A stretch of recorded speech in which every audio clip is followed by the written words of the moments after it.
Welcome to ITCOM, where real men talk. Today we'll be discussing grief and how men handle it. And joining me will be Oche of Lagos, actor, musician, politician Olumide Oworu, and baby boy filmmaker of life, Temi Evo.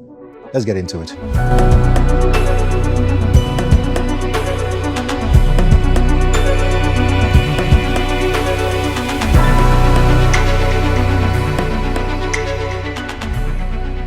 We've all had experiences with losing loved ones. However, in this environment, the culture tends to frown, or at least not encourage men to grieve, expressively. Has that been different for you, or is it more of the same? I'll start with Olu. Great. Honestly, I think it's a general thing. Like as guys, you have to be a hard guy. You have to be strong. You have to suck it up. So we're not really allowed to tap into, that aspect of our emotional sphere, and it's a problem, I think, because the more you keep things in, the more you could implode. And Lagos is already a very hard place to live in. I honestly feel like living in Nige just makes things harder than it really needs to be across board. So I've definitely been in situations where I've felt a type of way about really expressing how I feel. There's times when I've had to put up a front like everything's all good because there's people looking to me to be their emotional pillar, and I am saddled with this responsibility of not letting them down. And that really means putting myself second more often than not, which is not the healthiest, but it is what it is. Chief. Yeah. For me, one thing I say about grief, or personally, that has happened to me when it comes to grieving is there's no time to grieve over stuff. Do you understand? There's no time. Things are happening too fast. So when things happen in my space, most especially looking at how I saw people grieve over things or how people handle losses and stuff, you don't have that time to grieve. Yes, you're allowed a certain period of grieving, but then things are moving fast and you have to move with the thing. So regardless of how you're feeling, regardless of how painful this loss is, you have to get back and keep things moving. So I like to call delayed grief because it's pain. Pain demands to be felt. You must feel pain, but you can postpone when you deal with that grief. You understand? So for me, that's how I function, or that's how I was made to function as a kid. Kind of keep it inside, keep it moving. There's a bigger goal. There's something we are chasing that is bigger than just a minor loss. You're allowed to mourn it. A minor loss. That's how it is for men. Okay. Unfortunately, that's how it is for men, that you're the man in this space and you guys have suffered a loss and you're supposed to be the strongest person. When you see your younger ones, or you see the most respectfully, the women and all that mourning, that you are not allowed to mourn as they do. You understand? Because people who look up to you are not supposed to see you struggle. So you just take it in, you can lock your door and scream and shout, but after that, you have to keep it moving. So that's how mostly I have learned to deal with grief, or I was wired to deal with grief. Yeah. I think just like he said, there's I'm of the opinion that there's really not much time to dwell on pain. And so I think I've been lucky enough to master detachment. Let me just start by saying I'm an orphan, right? So my earliest memory, my mother did not exist. And because of that, I already grew up with a detached sense of not having a mother. And from that, I'm able to detach myself from pain. And then when the feeling comes of that pain, in that moment, I do the grieving. If it's by speaking, exercising, whatever it is. And then once that moment is gone, I get back to what I need to do. And, grief, you don't grieve once. I think it's a process. And every time it comes, I allow myself feel it. And then I go through that process and carry on with what I need to do until the next phase of that grieving comes. Over time, you realize that it becomes less painful. Okay. So when was the last time you experienced grief, and how did it affect you? Tim? The last time I experienced grief was 2020. I'm the last born of 6. Mhm. It was my eldest brother. We were the only ones in Lagos. I had to bury him myself. Was this during the pandemic? No, it was after the After the pandemic. pandemic, okay. I had to bury him myself a week to my birthday. And for the record, I was 20, I think 25, and he was 47.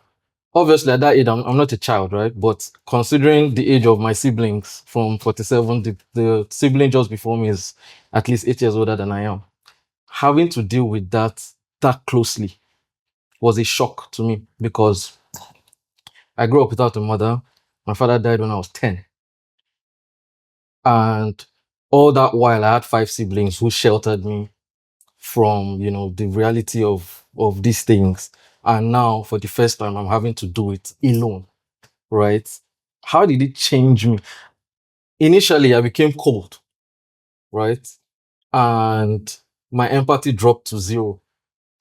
But because I allowed myself, feel those moments where I'm just remembering my childhood and how we used to, all the kids would be in the children's room, bantering and whatever. And I remember that he doesn't exist anymore. The tears come flowing. And the truth is, I've been on my own since I was 17. And which is why I'll say I'm lucky because I have the liberty to sit on my own in my room, in my house and do the crying. Nobody has to see me cry, right? I'm not a firstborn that anyone is looking up to, luckily, right? So because I allowed myself feel those, after some time, my empathy came back up because now I understand what it means, what it feels like to lose a loved one at, a young age, as a baby, and as, I'll say, a young adult, right? So I'm able to sort of understand what someone might be feeling and how I can offer some help or support to them. Okay. The last time I suffered, went through grief, I think personal grief. Is that professional grief? No, so I'm just curious. so for me, so there's personal grief, there's collective grief.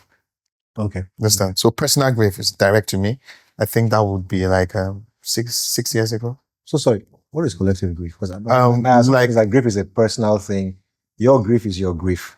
No, I think there are different kind of griefs. Yeah? Okay. So for me, the events of the NSAS protest, that's a collective grief. Mm. Do you understand? That's a collective grief where everybody feels the same thing. So that's why I say personal grief to me, where I'm dealing with stuff, just me, nobody knows what I'm going through and all that. I think that was 6 years ago. I suffered a loss, very painful loss. That was 6 years ago. Took me a while to be over it. Eventually, I think I got over it, but it kind of changes you. It changes you because you can either allow yourself go through the emotions, every single emotion that you're supposed to feel that grief brings. You can allow yourself go through it and reach the end of it, or you can fast track your recovery. It means that when you fast track your recovery, it's healing, but not total healing. There are some things that you threw away, things that you put to the other side, and you say, you know what, eventually I'll get to you. And that kind of changes you. It changes your perception about things because at that point, you promise yourself that this thing is not going to hurt me again, ever. And when you try to paper over the cracks instead of allowing it to go through every phase or every stage, it changes you kind of. So let me use an example. You suffer maybe a loss of a partner or a loss of a parent who you were close to, or maybe an only sibling. And then because you didn't allow yourself go through all the emotions, you just fast track your healing. Anytime you suffer any loss, you kind of compare it to that loss. And you're like, if I can go through this. It's a reference point. Yes, it's a reference point. Yeah. Okay. I lost this person and I'm still here. So this one is just a small thing. Yes, maybe it can seem like a small thing, but in the emotional part of it, maybe this present loss that you are belittling and comparing to that other one is actually it's going to be more painful on you. Because I'm not trying to compare pain or compare losses, but the truth is, people who lose their parent or a parent, let me say you lost your mom at birth. You don't have a mom. That's how it is. That's pain. You grew up without knowing what it is to have a mom. It's different from somebody who bonds with the mother over a couple of years, 20 to 25 years, and loses the mom. Do you understand? It's still your mom that's gone, but now there are now attachment issues attached to it. There's a lived experience and memories. Memory experiences, things you can look back on and remember and cry. Every single thing can point you to that direction of loss. So for me, when I went through that personal loss, I kind of, first I delayed it.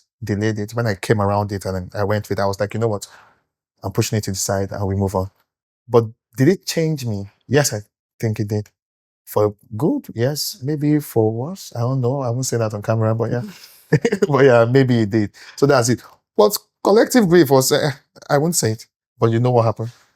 Yeah, that's what happened. That's collective grief. But other than that, I'm fine. I mean, for me, it was, I lost one of my best friends, Beast by J, in 2021. I mean, I was fucked. Like, bro, man, I was, that's the darkest place I've been in ever. And I thought I was prepared for having stuff like that because I've lost a dad, I've lost a stepdad. You know what I'm saying? So I thought, I mean, two senior men. Experience. I guess when that boy died, hey, bro. To buy, into what you said about it changes you. I can't lie, I'm not the same person again. Like, it really just like flipped something in just like my outlook to life. Like, it was, I never felt that many emotions at the same time. I was angry, I was sad, I was depressed, I was hungry, I was happy because at least he's no longer here to experience the struggle that we're experiencing. But it was just so many different emotions at the same time, and I really did have difficulty balancing all of that. I'm not even gonna lie. Like, as I said, like I had never experienced anything on that level. I honestly didn't know how to cope with it. I definitely went into my shell because that's like my default when it comes to handling grief. I just enter one hole. Everybody can fuck off. Everything else can be on pause.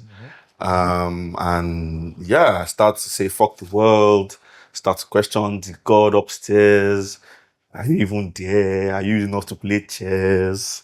What is life? You're the queen. Yeah, that's there's so many things. But I do think that it is important to, as you say, feel. It's important to feel. Now, you can't put a timeline on how long it takes to feel, but it's important to, really go through that process. I'm still going through that process. Kind of like, I'll be watching an advert on TV and I'll just start crying because, like, I don't know, now I'm just sensitive now, right? Yeah, it makes No, sense. but like, literally, like, I can just be in traffic and I just see, like, a kid begging and I'm just crying. Like, that could have been me. Like, the way I just approach a lot of things now, I think I'm just a lot more sensitive for sure. I think grief sort of on the spectrum, if every time you experience grief, it pushes you on either further towards either side of the spectrum. Either you're more So sensitive. there's no middle, I mean. Yeah, either you become more sensitive or less sensitive. Or you're detached. Yeah. How did you cope? Why are you looking at me as if I should tell you how to do this? I mean, I'm the host now. Yeah, so host us with your own. Grief party, Abby. Okay, so I don't know. Last time I experienced grief, and I know why I blocked it off, because it triggered. So I lost one of my oldest friends, Tunde.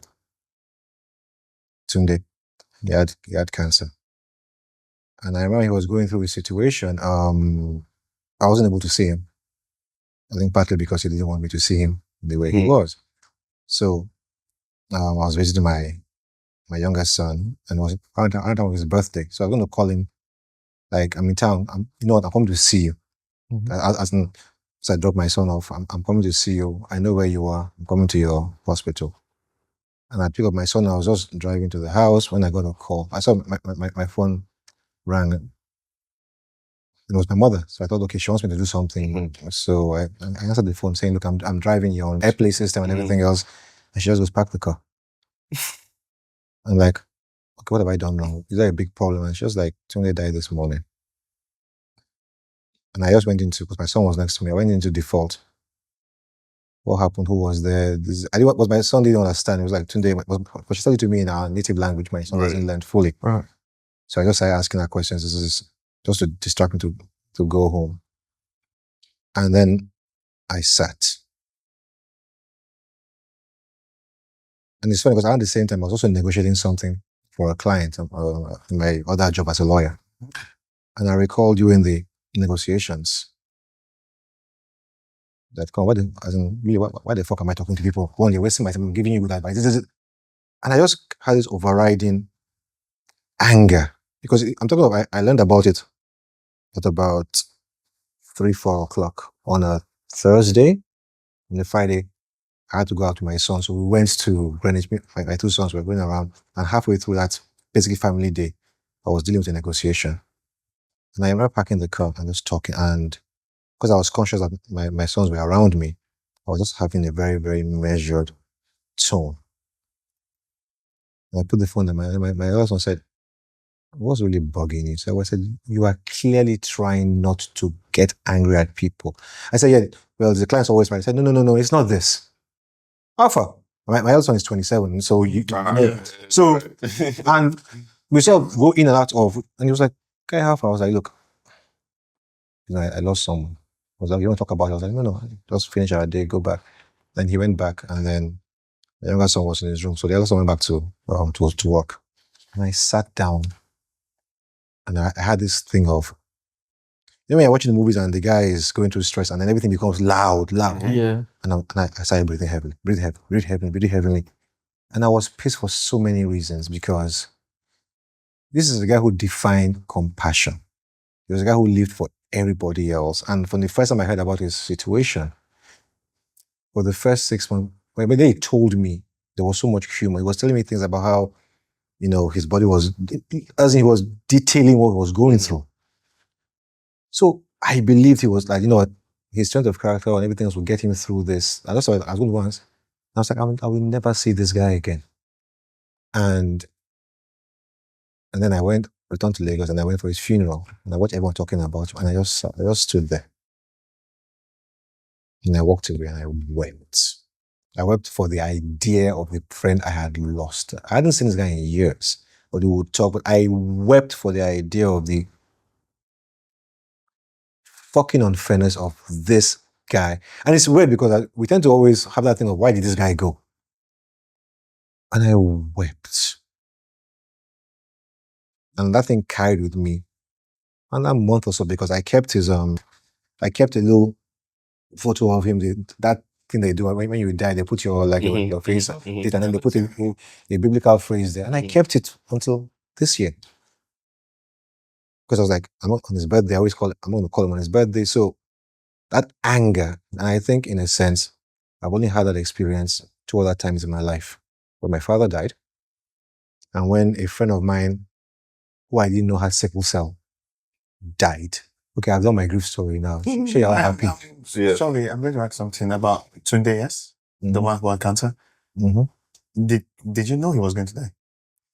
It was highly likely. Than you. Cancer is a curse that keeps on cursing. You beat one, it migrates to the other one. So I'd lost people. I mean, my dad had cancer, so I'd seen it. In his case, it was more a case of, he just needs a bit more time. Even though I hadn't seen him, but you know, so you saw. But when he died, the person was like, "Why the fuck did you die?" And then my rational side said, "But guy, he had this cancer." And I was, "Fuck that! Why the fuck did you die?" And I realized that in his case,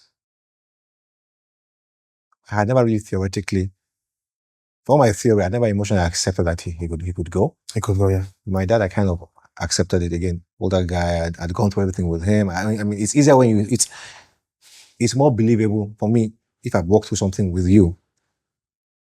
But as recently as last October, in his birthday, I thought about it, and I will do this because I was angry. There are a lot of things around it, but I was angry that he died. And I don't think I've let go of that anger part of grief. So, So that's another part. Come, this is not my, this is my show now.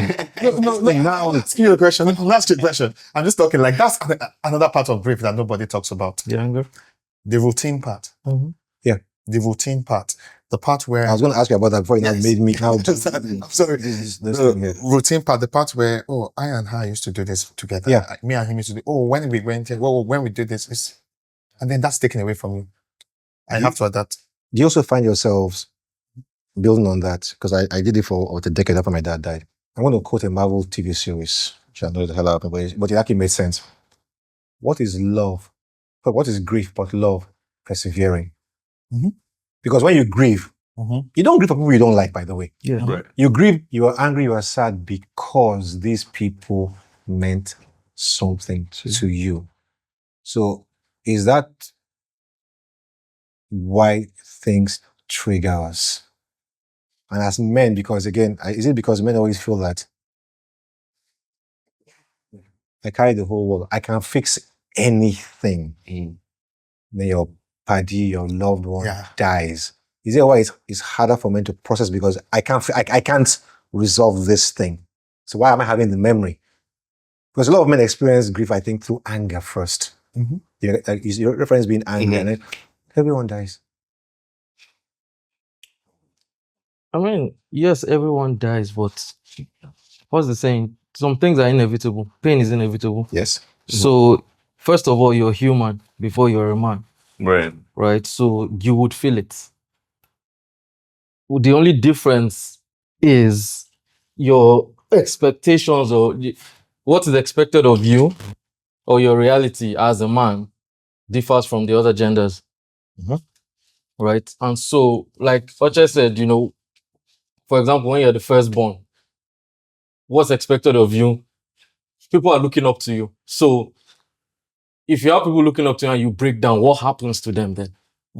Yes. Right. So the same way as a man, like there are people looking up to you as a man. So you don't have that luxury of time, given the society in general. Who says? I think it's men who say that more than anything else. So sorry to say, but the thing is, I'll give you. Because also as a man, you control your environment. I will make the time. That's for senior men. That's for senior men. Hypothetically, let's say somebody loses a parent, he loses a parent, and he has he's the firstborn, first son, has like 4 younger ones, most respectfully women, you have to go to the village, you have to plan the burial, you have to plan for every single thing. There's no time to grieve. Bro, there's literally no time because I disagree for that moment. I disagree fundamentally. So you understand? So that was my experience. So maybe experientially now you have a different point of view. Yeah. But I'm just speaking like off the top of it for things I've seen. I'm the last one. They would plan will attend.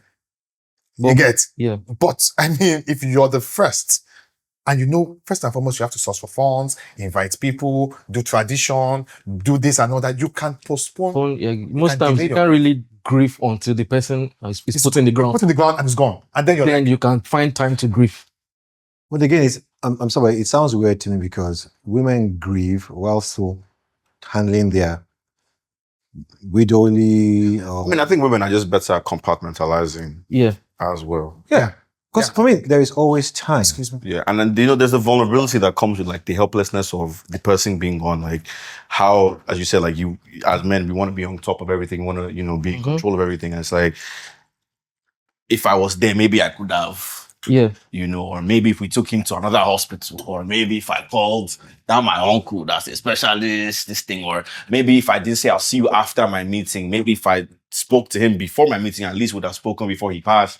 There's all these things. Which is where I feel like the anger even, it sort of spoils the anger, because when my brother died and I buried him, I was going through, the whole emotions of, because he died of, I think he had to do with his kidney. Right. And the emotions of, if I was more financially buoyant, could I have helped? The transplant and all that. And all those things. But at the same time, it's like, I'm the last born. Why am I the one feeling this? But that doesn't mean my siblings didn't feel the same thing. But in that moment, I'm not thinking about that because I'm upset. It was so bad. I was in traffic coming back home and someone tried to rob me.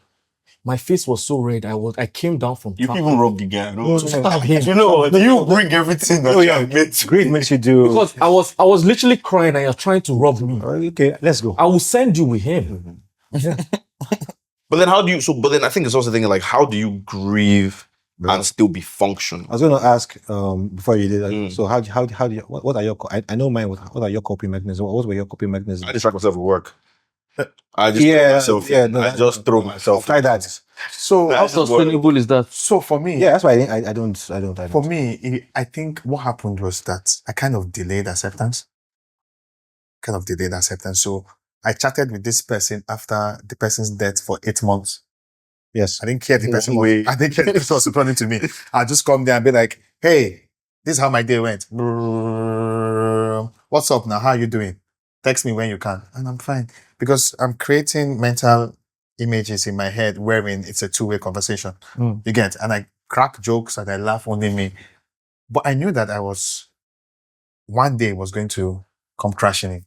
What I did was, at the time that this person died, I was not ready to accept the person's death. So what I told myself was that in the nearest future, this person is going to die. And then I started preparing like anticipatory grief. You get? Yes. Yes. Anticipatory grief. So I'm anticipating the person's death. And eventually it hit me like one day I was just there. I'm like, what are you doing? Like, what are you doing? Because the person's number called me eventually. And it was, I think they needed to pay some money into the accounts, death benefit. Number 10, No. calm down. you don't need to message this number. You don't do. They needed to pay like death benefit and they needed the person's number. So the younger brother put the number and and called me. But when the number was calling, how did you? Now that's the thing. No. That's another thing. It's reality. I think this guy no die. I say they don't call me. I was praying every day that Something. this person should come back. I needed this person back and this person back. If this person can just come back and speak to me one time. And Then the number called me and I couldn't pick. I was so scared. I was literally shaking. I didn't pick the first one. I called again and I picked and I didn't say anything. And the brother just goes, now you kill him. It's a joke, like a joke. Now you kill him. Why you not pick the first call? Now you kill him. You fear. This whole thing. So when my friend passed, like one or two of our other friends had mentioned, that there were times where they had maybe like had a dream or seen something. Yep. Man, I felt bad. Like, bro, you don't visit me, bro. Like they give everybody one more dream, one more. Bro, you just I no matter to you. Bro, You don't rate me. just speak something light, But I think what losing people that I really care about has done is changed my outlook to life, and I realized that passing is inevitable. So what I try to do now is just try to do things as they come. Whatever I can do, I will do. No questions asked. Like I'm not trying to. You just live. I just live. Yeah. You know what I mean? And I try to be vocal with the people that I care about. Like I tell my guys, like I love you. Like I send heart emojis to my guys. Don't do that. No, for real. Like just so they know. Like so, if I go, they go. However this plays out is at the end of the day, like there's a sort of peace that comes with knowing that they knew how you felt about them and you did as much as possible to do as much as you could with them. So you don't really feel like you're missing out. Because I realized more often than not, it's always I wish we had done this or there was a thing I was holding this thing we said we're going to do this business deal and I me say make we chill, say make we wait one more year. Like so it's like as long as I'm doing everything I can in the moment, like it's definitely a lot easier. I feel like there's one heavy grief that you experience that will literally just like change like your outlook. But as you said, definitely. there's no middle. It's either you're way more sensitive or you just don't give a fuck. When did you accept that you were grieving and then move out of the grieving phase? Not the losses of loss, because that, I think someone passes away, it's still there, but there is a point at which you sort of, you say the final stage is acceptance. When do you accept it for yourself so that you can be better? Because you can try and lose it through work, but that really is a form of denial. I think at times you feel like not grieving means you are saying goodbye, and you're letting go, and you feel like you're betraying the person that's passed. But there's a point at which I assume each and every one of you now said, "You always be with me, but come with me as I'm going along." Does that happen for you? There's always a turning point when it comes to grieving. Let's move away from grieving loss of persons. It can be anything. For sure. You can grieve over anything. You can grieve over the loss of a job. I was going to say that. Loss of a pet. Professional grief. Yes. Wait, so you say pet? Obviously. Bro. If you had a cat for 10 years and the cat bails out on you or dies. You don't say pets, the now, investment pass. Bro, if you buy a dog for 1.2 million and the dog is going to vet every time, whether you like it or not, you'll be attached. Yes, no. If you love your pet, you lose your pets, you lose your job, you lose a friend, you lose an opportunity. And you're grieving over that. There has to be a turning point in your grieving. Yeah. When I think of a loss, it triggers me, makes me cry, makes me feel bad, makes me feel sad, makes me feel angry, makes me feel off, like it just changes my mood. Now, that's a process. Yes. That's a process. Now, you can choose to dwell in that process and stay there, which is not a bad thing. But eventually, when you begin to weigh the pros and cons and realize that, yes, I am mourning, but life is moving. And it's not helping you. It's not helping me. So that whole just keeps getting deeper. Because you're wallowing, basically. I'm just in this space wherein it's dark. And because of that death, every single thing around me has been affected. So you realize that a lot of people are suffering the effects of a loss that maybe they did not even relate to. Yes. Do you understand? So you now have to, there's a point where you get to and you're like, all right, I think I've accepted, I want to move on. Now, when the memories of that person used to come and make you cry before, it makes you happy, it makes you smile. Yes. It makes you smile. So you can look at something, the same thing, and be sad, and eventually look at the same thing and be happy. It's just perspective at this point. It's perspective at this point. You're saying, okay, I remember when me and Dash used to play ball, and then he would do this, and then we'll do that, and you laugh about it. In the same vein, when you were grieving, when you remember that, you would cry. Yes. It's perspective now. Like, I know you're in a better place.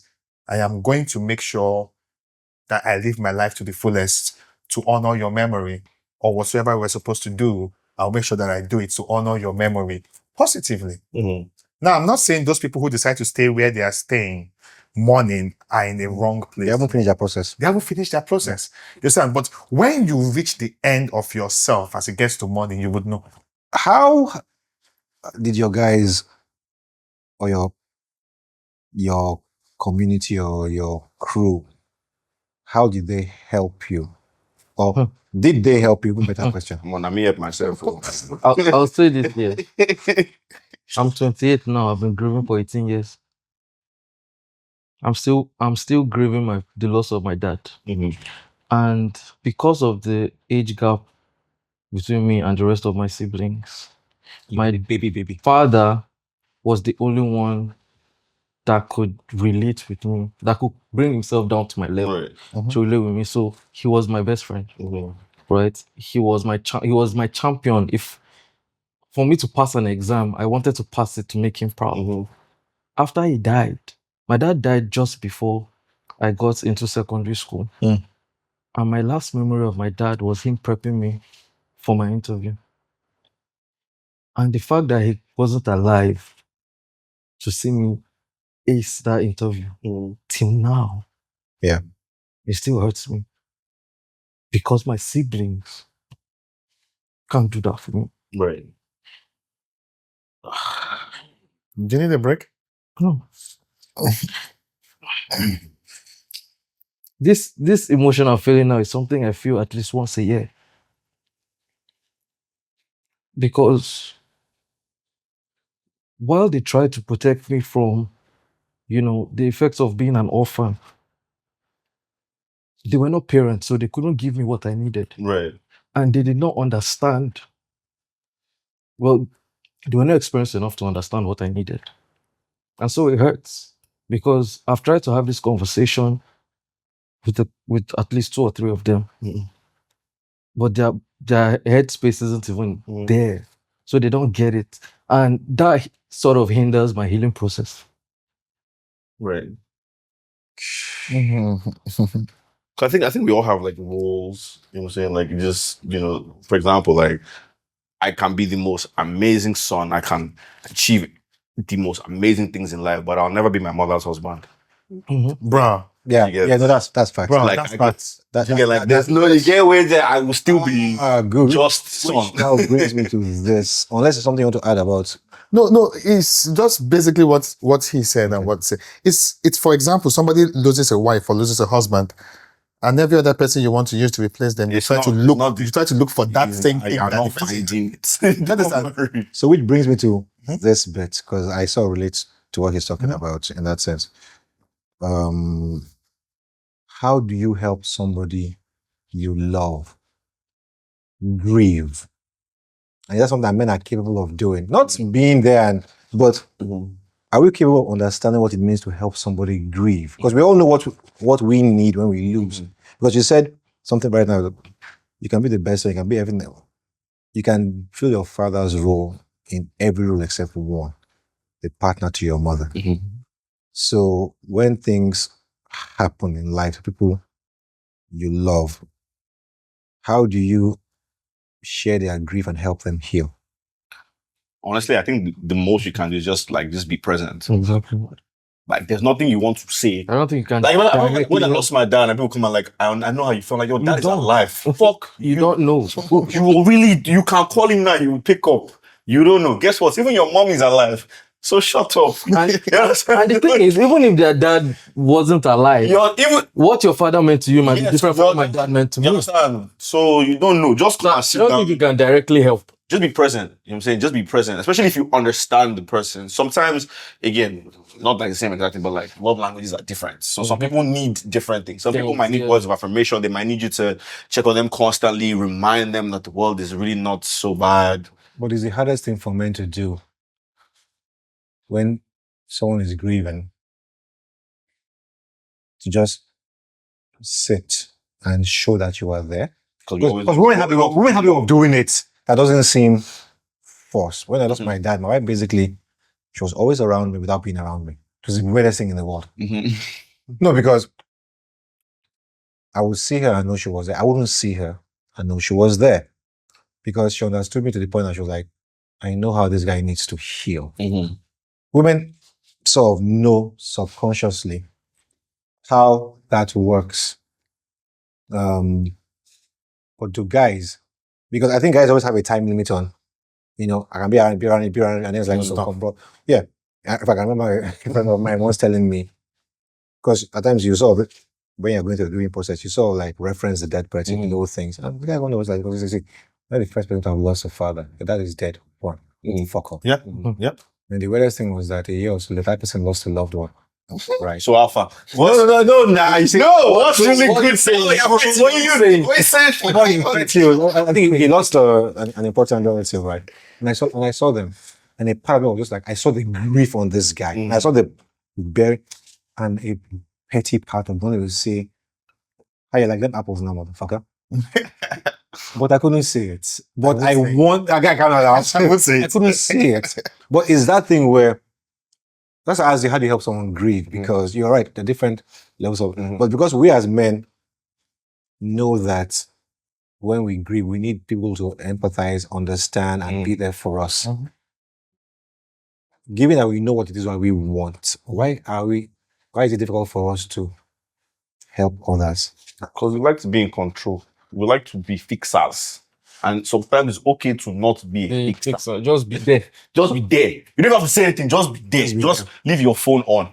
Sit. Be quiet. Also with guys, I think it's more a case of some guys more like, okay, come.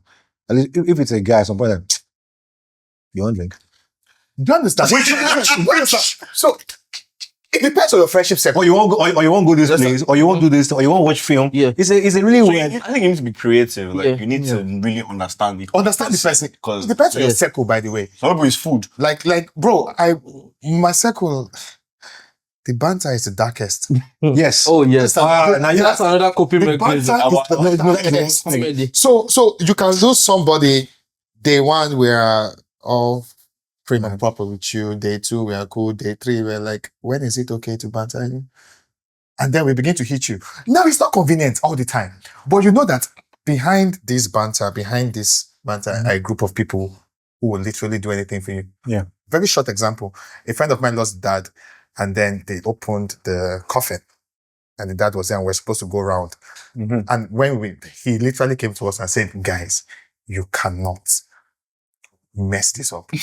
And we're like, "We got this." And we're like, "We got this." And his mom had said, "This one no be play, me and no go play, we play." So all of us kept quiet, and we were in the straight file going around coffin. And when we got to the coffin, a friend of mine just let out a little laughter, like, and everything went south. Like, we laughed so hard. We sat on the ground, tears were going, and the mom understood. It was her husband, but she understood. She was looking at her like, "You people can never be serious." But behind that were boys who had not slept for like 9 days, who were present there. Do you understand? You have to understand the dynamics of your friendship with the person while helping the person grieve. What works for A won't work for B. If I might just meet And the person's delivery also counts. Yeah. Yeah, so I think all this just points to at the end of the day is you need to show up for your people before they really need something. Because this small laugh, now, girl will do that laugh now. Yes, now. Yeah. Yeah, you must. So at the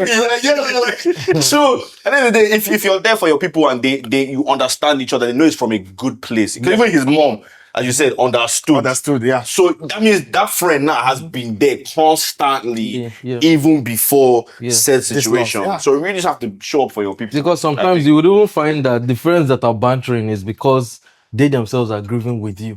They are uncomfortable. And that's the only way to mask it.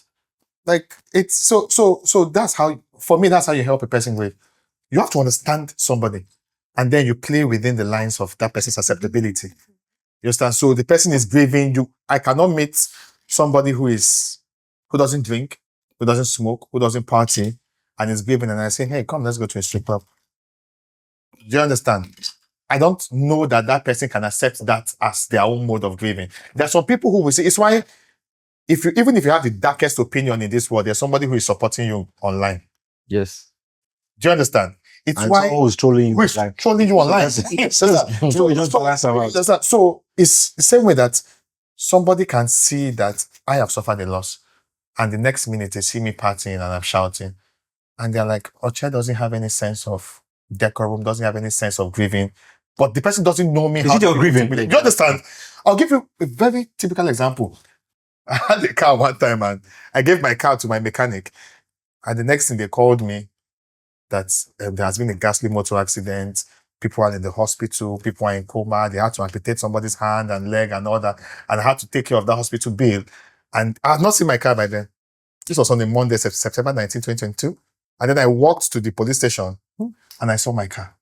And I didn't what was left of your car? What was left of my car? The remaining of my car. And I saw it and I felt so bad.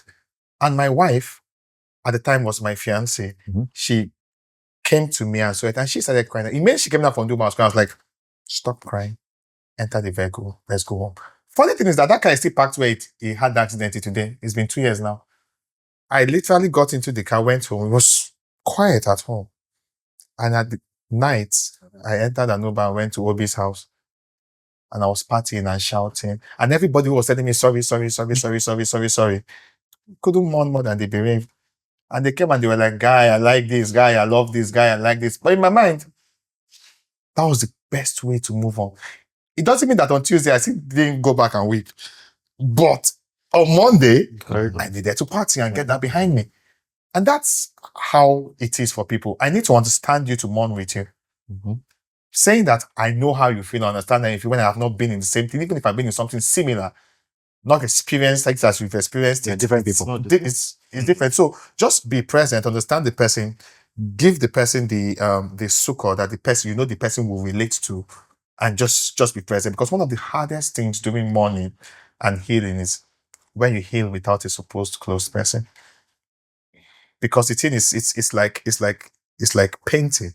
When you paint on a wall and it dries, you have to destroy that painting to repaint it to a So if I am friends with Olumide and he allows me to go through a grieving or healing process without his absence, what it means is that I have learned to heal or live without his input. Do you understand? So when I get to the other side of healing, it's hard for me to take Yeah, him now in. what am I really doing? Yes, What's it's hard my for me to role? take him in again. Like I'm not, especially if somebody's your friend, you're not just there for the good. It's not just for only Obi's house. Yeah. No, like it's a 360p. Like if I'm your guy, like it's a 360. Whatever you need, I'm here. So if you're only useful when he's popping, They're useless. voila, you don't really get use. So yeah. At some point, this conversation was getting very solemn. Tense. Thanks to alcohol, bro. Apple juice. And actually, on that note, I think we can bring this to a close. Gentlemen, thank you for sharing your Of stories. course. Thank you Cheers. so much. Cheers. Okay. They look in my eye, you know what they think, you know they make I don't just say, so right now, are you grieving your sobriety? Because it's not the best shade of a face. No, this one just Starboy, no be Hi, everyone. I am Adayagam Oche, and I'm a legal practitioner. My name is Temi Evo. I'm a filmmaker, logoist, and all-round baby boy. My name is Olumide Oworu. I'm an actor, musician, and politician, and I'm in the company of men.